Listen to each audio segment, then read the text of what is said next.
I neglected my daughter for my new family, forced her to babysit my stepchildren at an amusement park, told her it's a girl's job anyway, punished her for smiling and dragged her home in anger. Now she's cut me off, chosen her mom, and I'm being blamed for destroying our relationship. I'm typing this because everyone in my life has decided I'm some kind of villain, and I honestly don't recognize myself in the way they're describing me.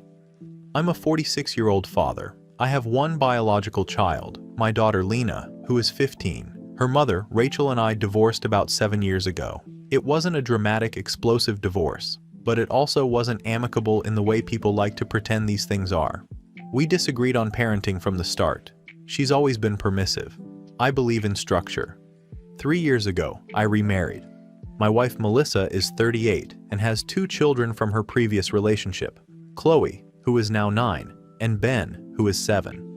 When we married, I genuinely believed this would be a fresh start. A blended family, yes, but also an opportunity to do things right. I work hard, I provide. I believe kids need guidance, responsibility, and clear expectations. That's not abuse, that's parenting. Lena splits her time between households, alternating weeks. Since my remarriage, our relationship has been difficult. She's withdrawn, moody, resistant. Rachel tells me it's adjustment, but from my perspective, Lena simply doesn't like that she's no longer the center of attention. She was an only child for a long time. Now she has to share space, time, and expectations. I'll be honest, Lena has not been cooperative. She rolls her eyes, she sighs, she questions instructions, she pushes back constantly. I see that as disrespect. Rachel sees it as self-expression. That difference is at the core of everything. Which brings me to the incident everyone is losing their minds over. A few weeks ago, we planned a family trip to an amusement park. This was not a spur-of-the-moment thing. Tickets are expensive. It was meant to be a bonding experience, a full day together. Melissa was excited. The younger kids were thrilled. Lena, less so. Before we even went, I told Lena that she would need to help with Chloe and Ben. Not babysit in the extreme way people are accusing me of, but help. Keep an eye on them. Make sure they're safe. Anyone who has been to an amusement park knows how chaotic they can be. She's 15, not 5. I don't think that expectation is unreasonable.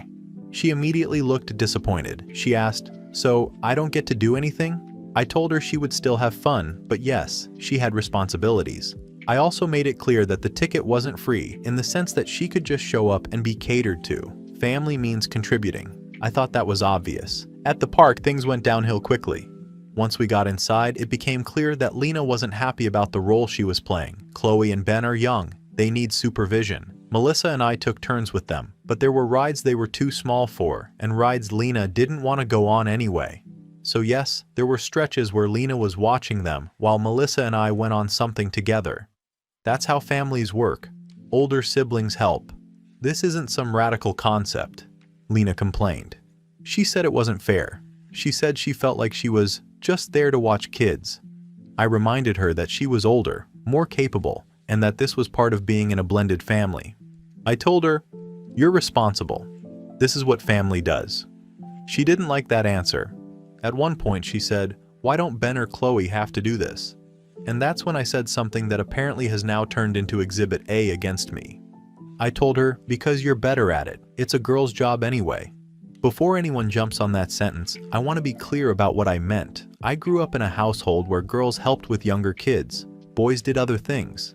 That doesn't mean girls are inferior. It means they're more nurturing, more attentive. That's not an insult. That's reality. I was raised that way and I turned out fine. Melissa didn't say anything at the time. She didn't need to. From my perspective, the conversation was over. Lena, however, completely shut down. She stopped talking. She barely responded when spoken to. She did what she was told, but with an attitude. Later in the day, something happened that I still don't understand how it spiraled the way it did. I saw Lena laughing, smiling, talking animatedly with a park employee, some teenage kid working one of the rides, or maybe another teen guest. I don't even remember exactly who. What I remember is that she was supposed to be watching Chloe and Ben at that moment, and instead she was acting carefree, like she was there on vacation while everyone else was working. That bothered me. A lot. To me, it showed she wasn't taking her responsibilities seriously. It felt disrespectful, not just to me, but to the entire family. I pulled her aside and told her to stop smiling and pay attention. I asked her if she thought this was funny. She looked shocked, like she couldn't believe I was upset about something so small. But it wasn't small to me. I told her she was being selfish, that she was ruining the day with her attitude, that if she couldn't handle the responsibility she'd been given, then maybe she didn't deserve to be there at all. That's when I made the decision to leave. Yes, I decided we were done for the day. People are calling it punishment. I call it consequences. If you can't behave appropriately, the activity ends. That's parenting 101. We gathered our things and headed for the exit. Other people were around.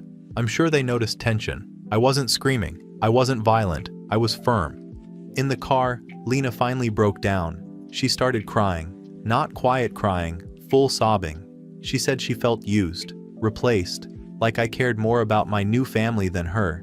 She said she didn't feel loved, and I lost my temper. I told her she was being dramatic, that she had no idea how much I did for her, that she was ungrateful. I told her that everything she had was because of me and that instead of appreciating it, she chose to act like a victim. I told her that life doesn't revolve around her feelings. When we got home, she went straight to her room and didn't come out. The next week, when it was time for the custody exchange, Lena refused to come back. She told Rachel she didn't want to live with me anymore.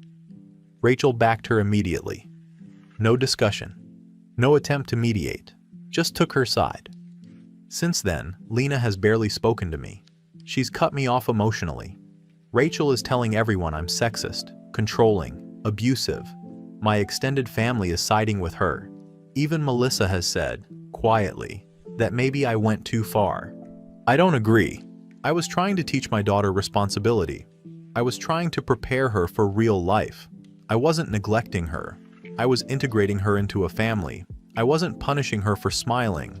I was correcting her priorities. Now I'm being told I destroyed our relationship, so I'm asking, when did discipline become abuse? When did expecting responsibility become favoritism?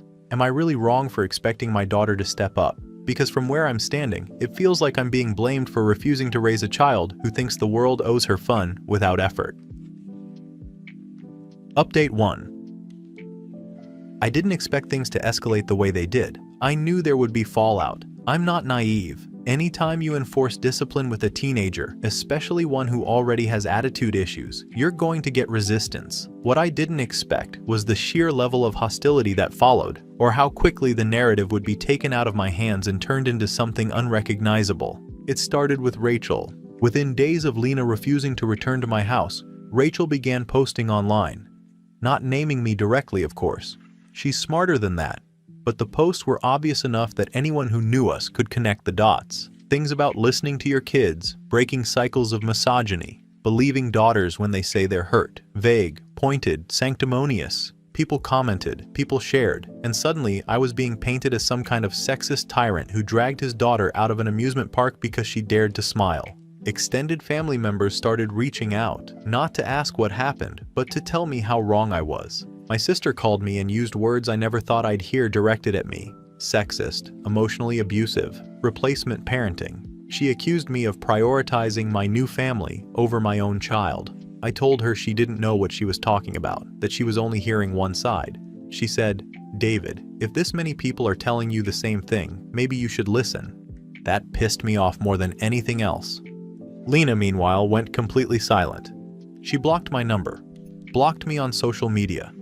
Any attempts to reach her went unanswered. The only communication I received came through Rachel, and even that was limited to logistics. If Lena needed school paperwork signed, Rachel emailed it. If there was a scheduling issue, Rachel texted.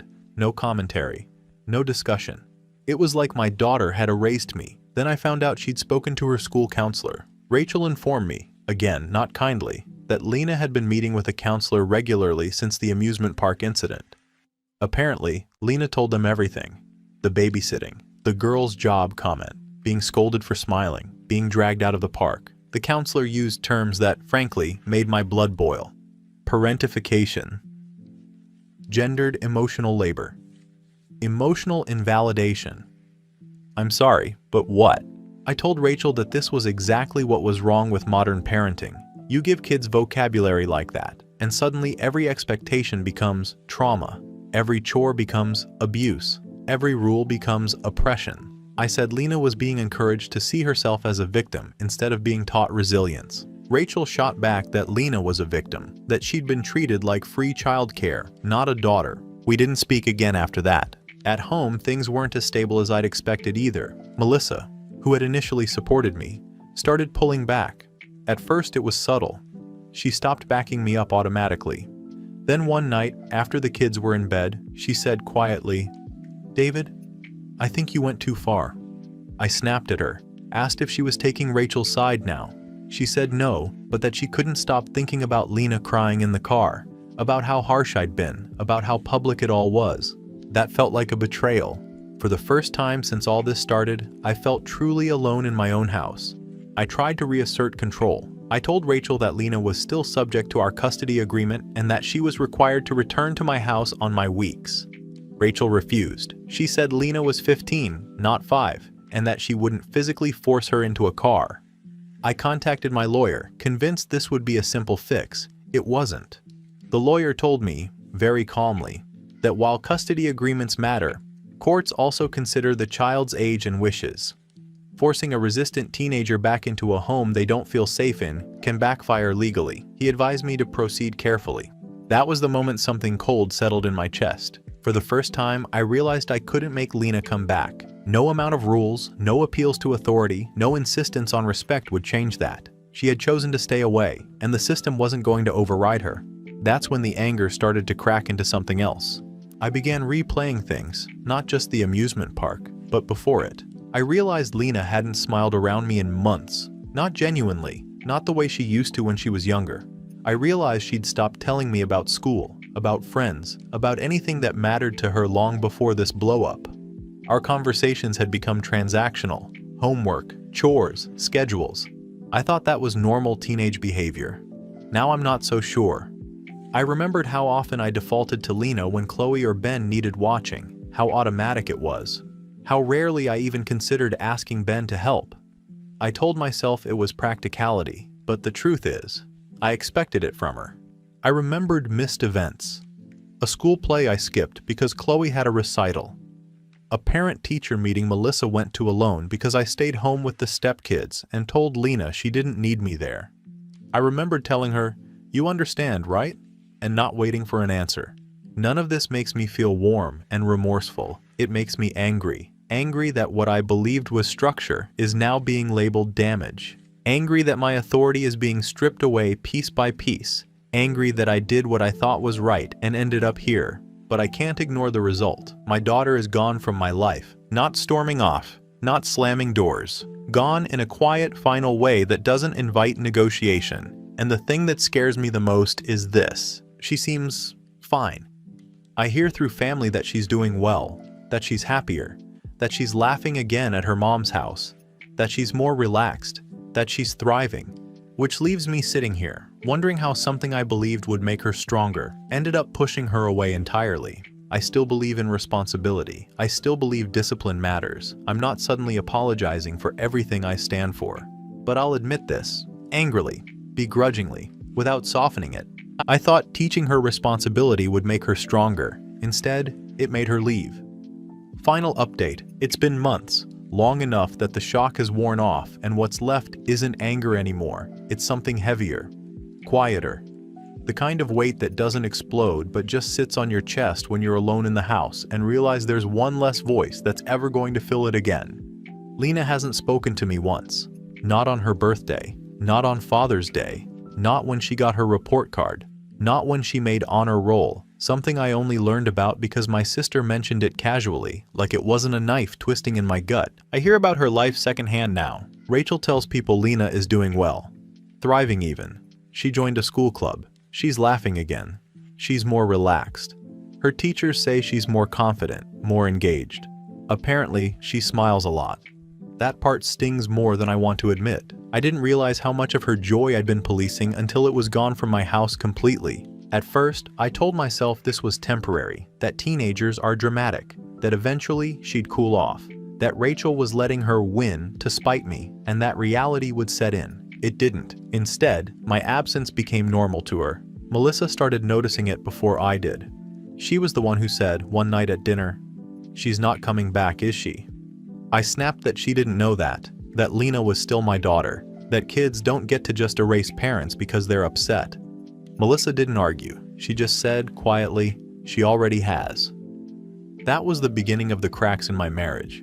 We started fighting about things that had nothing to do with Lena, but everything to do with control. Chloe and Ben noticed the tension. Melissa accused me of being rigid, of expecting obedience without connection. I accused her of undermining me, of letting emotions run the house. Eventually, she suggested therapy. I laughed at her. Then she told me she was already going. That's how I ended up sitting in a therapist's office weeks later, arms crossed, jaw clenched, convinced I was there to defend myself against a culture that had gone soft. The therapist didn't yell, didn't accuse, didn't take Rachel's side. She asked questions. Why did I believe responsibility had to hurt to be effective? Why did Lena's enjoyment feel threatening to me? Why was obedience more important than trust? I told her what I've told everyone. I was raised with strict roles. My mother worked herself to the bone. My sisters helped. The boys were boys. No one complained. We survived. We turned out fine. The therapist asked, "Did you?" That question made me angry, but it also stuck.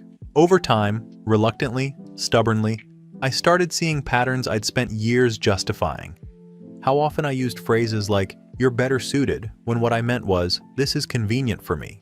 How often Lena's needs came second to the appearance of a successful blended family. How I praised her when she served the family and punished her when she asserted herself. I didn't call it cruelty. I called it structure.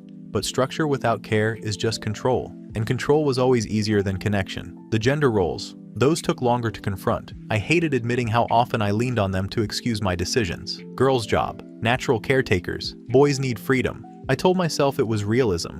But realism doesn't require humiliation, and it doesn't require silencing a child when they say something hurts. The therapist never said I was evil.